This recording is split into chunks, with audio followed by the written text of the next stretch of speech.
Okay, so we're going to load up the KLR and strap her down. I've loaded her up, and it's in first gear. She's all the way to the front of the trailer. I made a block for the back here that goes up under the fender. It keeps it from, I don't have to compress the shocks all the way. I've attached it to the spokes so that the block doesn't fall out on the highway and kill somebody.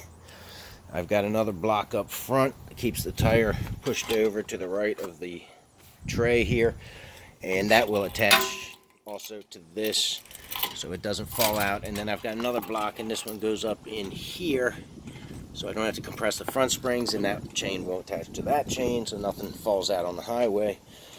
The first thing you do is attach this side, the left side, and give it some slack so that when I crank down the other side, the bike can stand up straight. So I've allowed it enough slack here to let the bike stand up straight. It's on its kickstand right now. And you can see I've put the hooks opposing each other and strapped them together with Velcro so they won't come off. That just helps me as I do this. They fall off if you don't do that. And then I leave them there. I do that for all the hooks. It's just safer. So next step is to strap down the right side and actually straighten the bike up. And that's what I'll do now.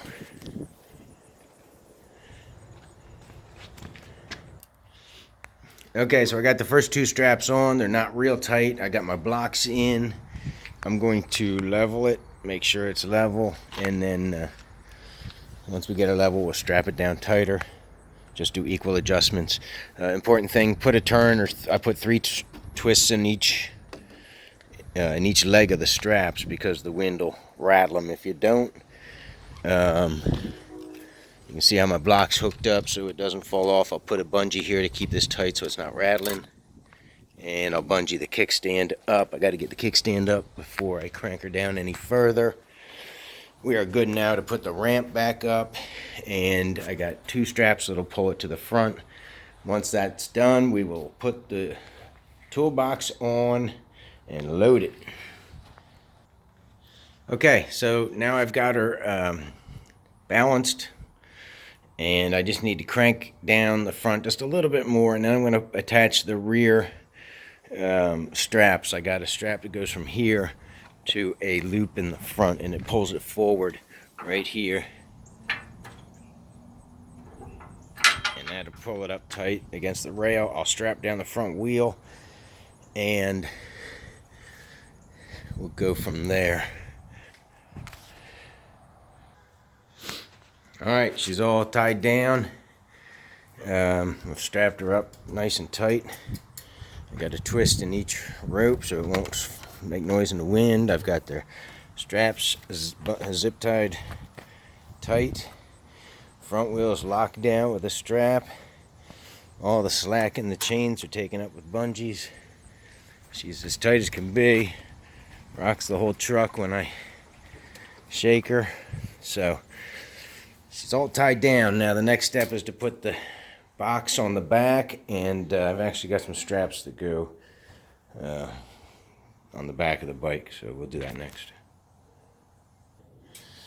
Alright, the box goes on next. I gotta unload it because it's heavy so I can put it on, and then I'll reload it.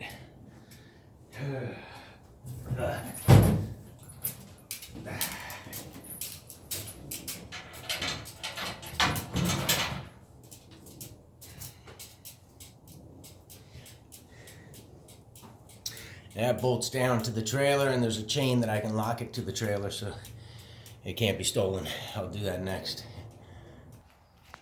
Okay, pretty much done. The box is locked on. The bike is strapped down. I put two more straps on the back.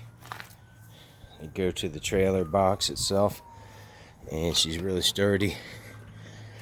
So now we're going to take her out on 95, busiest road in America.